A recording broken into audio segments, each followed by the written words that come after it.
Okay, folks, this is a few days later. Life gets in the way.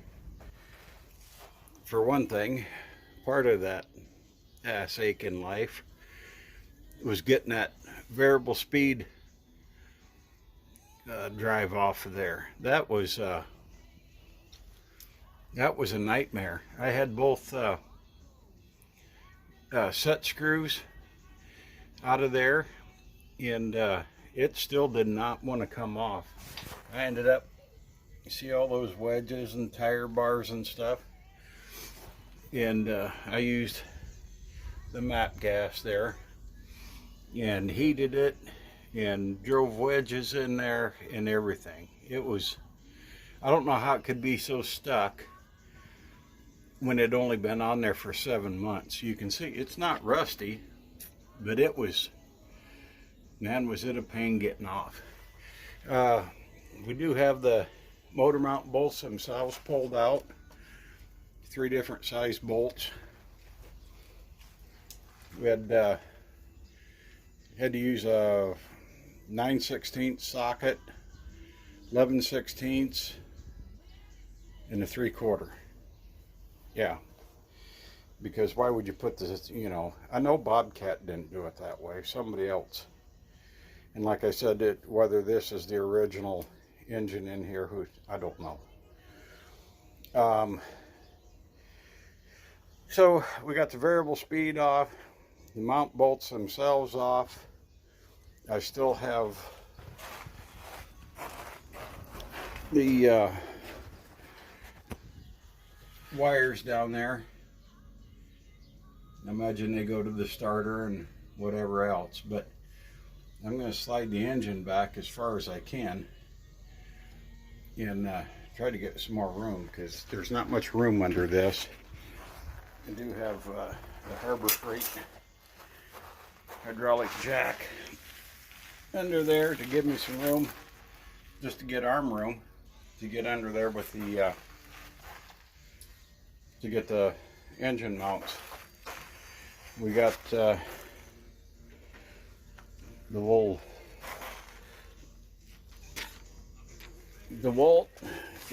Sorry about that. I'm getting you out of the frame. I'm trying to.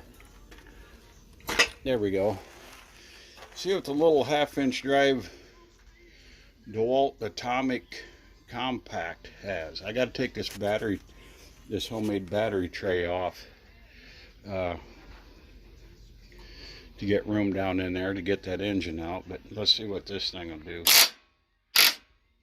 Oh yeah, I couldn't get it with the 1/2-inch drive ratchet. I about pulled my guts out.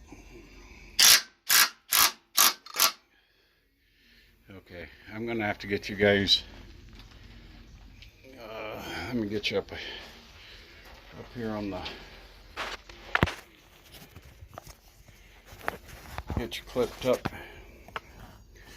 somehow on what, I don't know what. Get you right down here where the action is, maybe, huh? So I'm gonna have to hold that. That washer's broke. I'm gonna have to hold this homemade battery tray.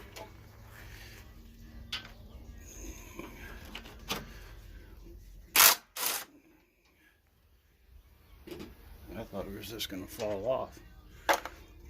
Apparently that isn't the case.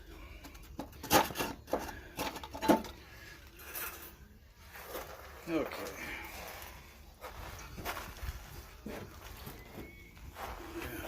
That off to the side. Okay, we got you that far. Now we can all see. I wish I'd done that sooner, and I don't know if that's going to go back on. We'll have to see about battery placement when we get a different engine in here. So I'm going to pry, lift, and wrestle. I don't have enough room to it'd come along up here and a chain around it, I don't think. I think maybe I'll just grab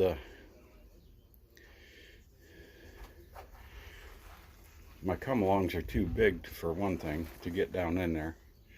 I may just get a hold of, you know, get a 2x4 or something down here on this back weight and underneath of it. Tip it up on end like that and drag it up on a board or something. I don't know. I'll bring you back in a little bit. Yeah, I don't know if you can see what I got going on here, other than a nightmare. And I don't know how much longer I'm going to be out here. Probably not too much longer, because naturally I had to screw my back up. Got a 1-inch strap going down around this side of the crank up to here, and same thing on this side.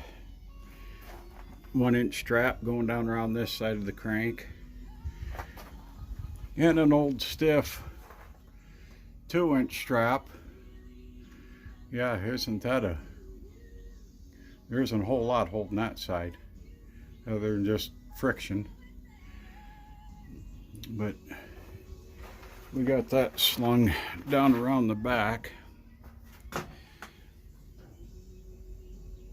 up underneath the back of it anyway. Hopefully I can get it out far enough and tipped up to get to that big conglomeration of wires going back to the starter, because there's not room for this fat cat to get in there.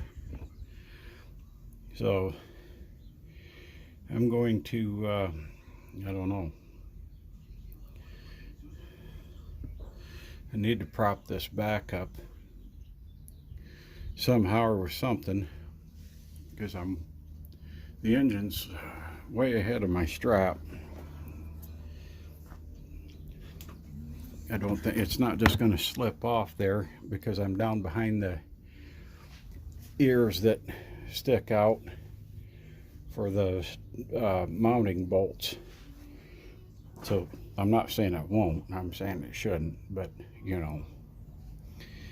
know, and I don't want it to tip over backward and bung up that starter or rip wires out. So I need to get down there with something, block the back of that up, and then I can maybe drag it forward enough to reach those wires. The wires go up, and inside they're not just loose in that plastic loom, they're all duct taped together, or not duct tape, electrical tape wrapped, and go up to the starter switch and such. So I just soon get it as far toward the back as I can, and then try to reach those wires. Hopefully I got enough slack to do that. If I don't, I'm gonna have to find a way to get this rear end clear up in the air so I can reach it here from the sides. So that's where we're at. There we go, friends and neighbors. It's not out, but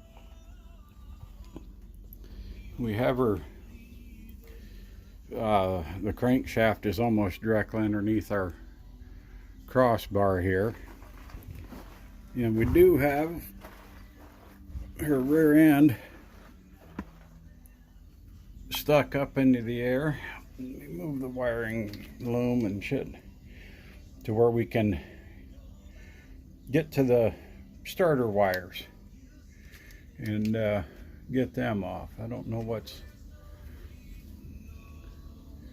up underneath this doodad. We'll have to investigate that. I wonder if that's supposed to be a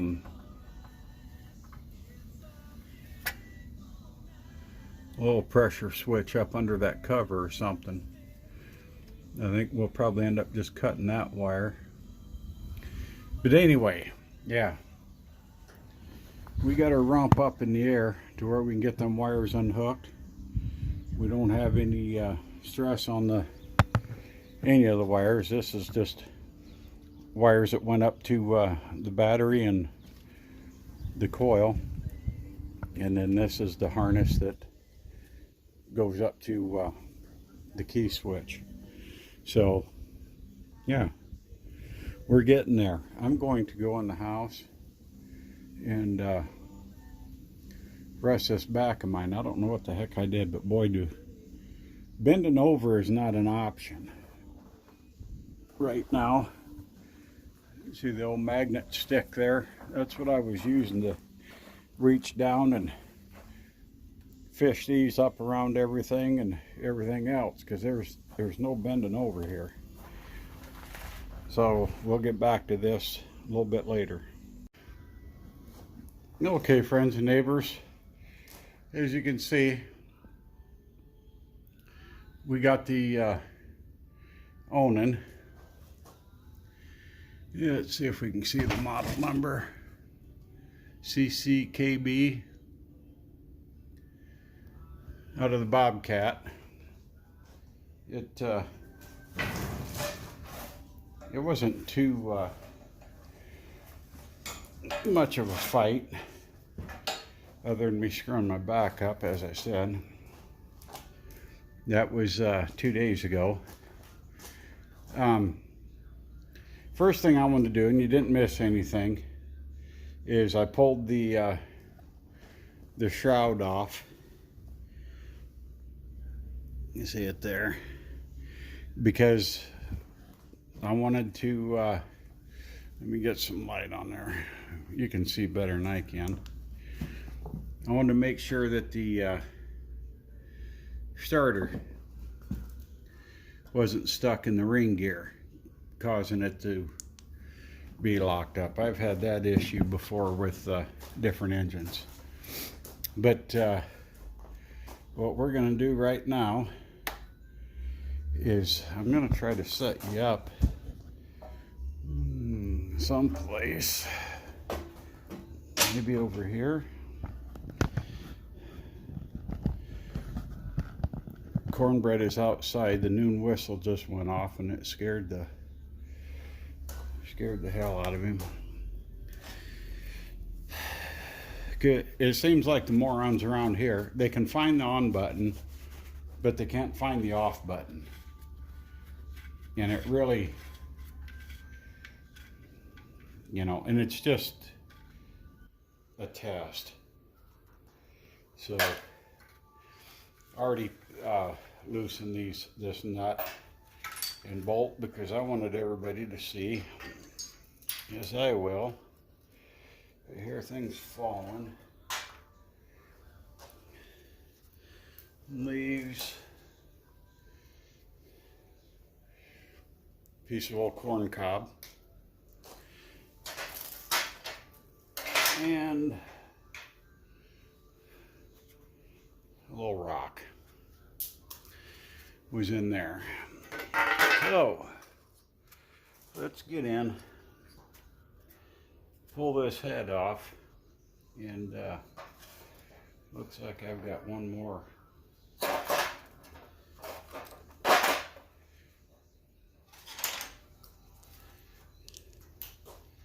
One more 3/8. And that's the stud that held the shield on. Yeah, I'm one of those guys. I use a ratchet and a wrench. I do have that fancy DeWalt impact, but you know how us old guys are. Let's see what maybe that is the, no, that's a 1/2 inch. Okay, we'll get it. I suppose we should do this in a, like we really care. Loosen a little bit there. Break that one loose. break that one loose. That one. And there isn't one there.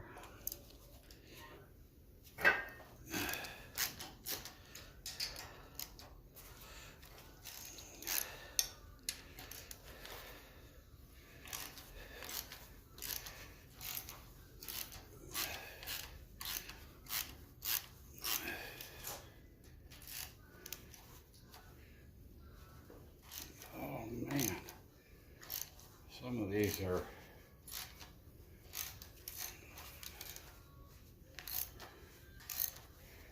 pretty stubborn. And see, that's why I like to use a ratchet or a wrench. If you use an impact, you're not going to be able to tell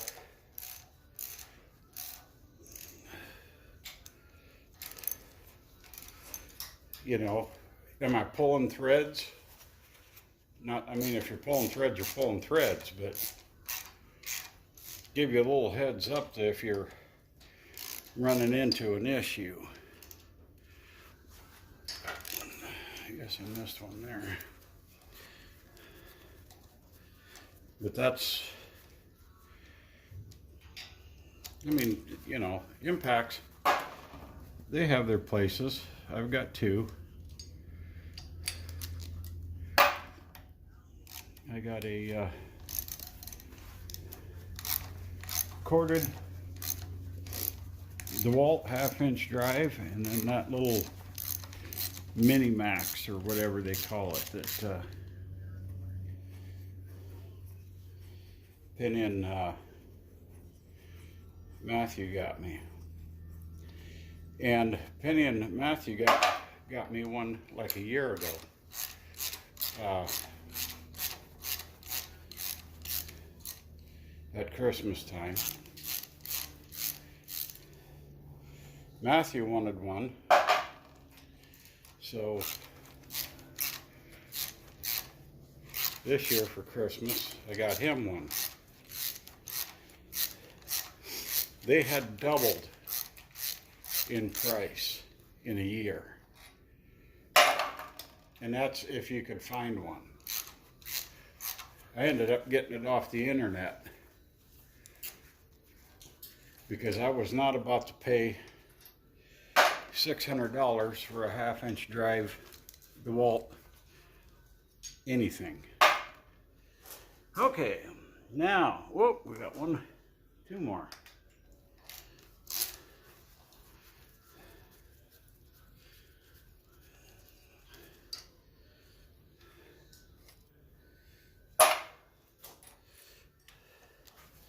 Remember earlier in the video, all the carbon? Yep.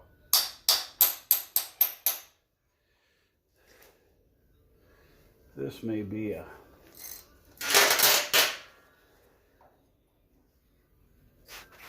there we go. Let's see what we got going on here. Well, we got that side.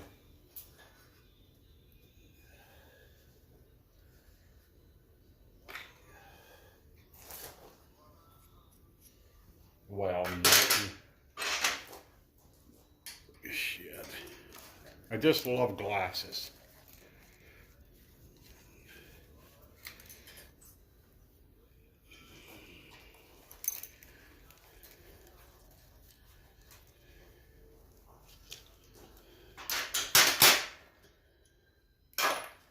Okay.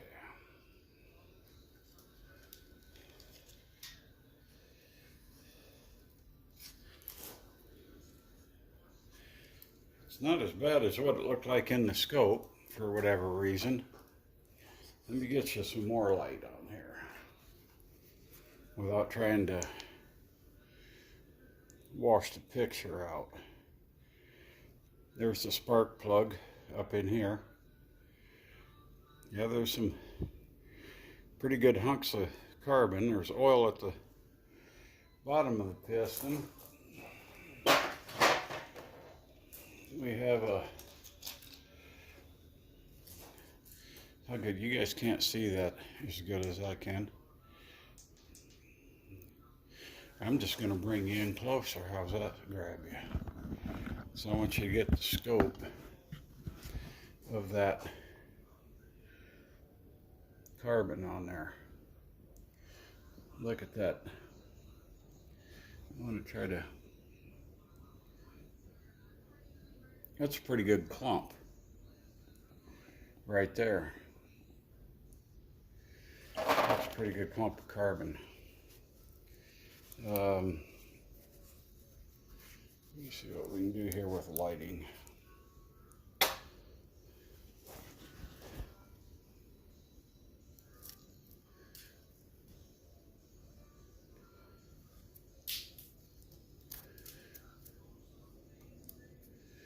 Wonder if that valve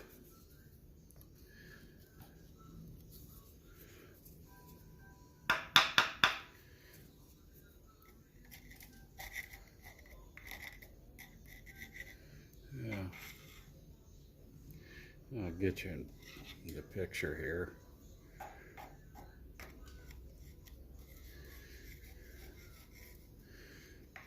Got some pretty soft stuff there. Okay, well, you know what's on that end. I'm going to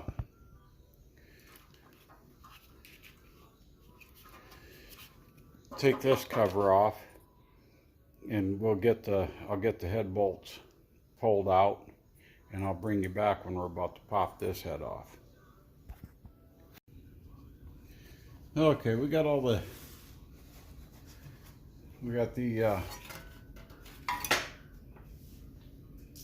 air shield off of this side, and finally got all the head bolts out. So let's see what's behind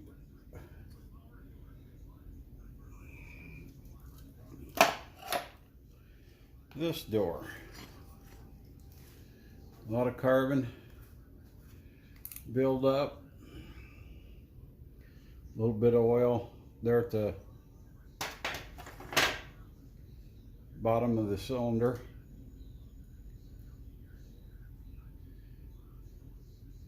Probably got a good 1/8 of an inch of carbon, a little bit more here, build up there. But let me see if I can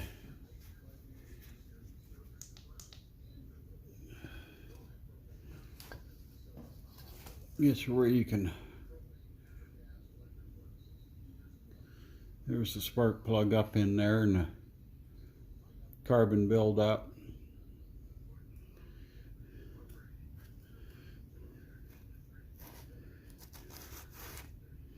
Look at the little divots dimpling down there at the bottom of that head.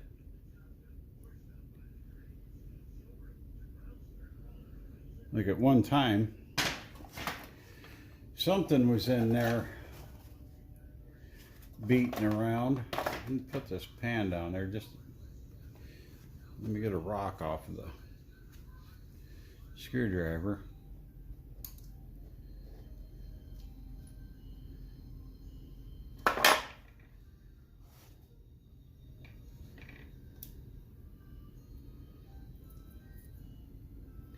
That's nothing but carbon.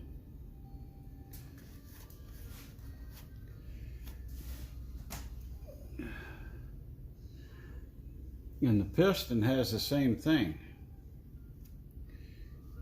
It has the same little divots in it. Let me get you down here.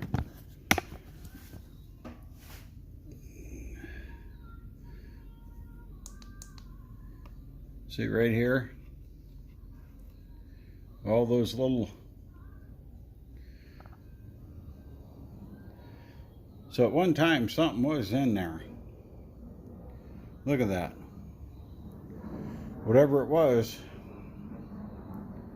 it isn't in there now. I wish one of these pistons was back in there so we can see what the cylinders look like. So, friends and neighbors, this video has got way too long. I'm gonna have to do a whole bunch of cutting. I want to get this down to at least 30 minutes. So it's going to take a lot of cutting down. Do we go into it deeper? I'm not going to rebuild it or anything like that. I mean, if I go into it any deeper, it's just going to be out of curiosity. But to be honest with you, I'm at the point I don't care anymore. I just soon put it back together and put it on Marketplace, even though it is locked up. The heads, valves, whatever, I mean, the intake and exhaust, the exhaust manifold, it leaves something to be desired. It's got some home weld from somebody on it, but I just will recoup a little bit of money. The starter's good, ring gear's good. So, I don't know. You guys let me know. But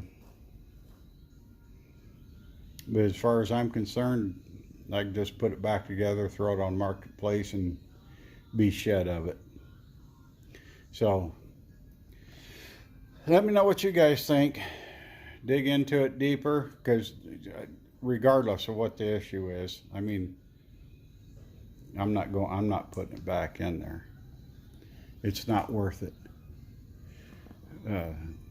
There's the factory fuel pump down there, looped around. So apparently it doesn't work. Aftermarket carb, you know.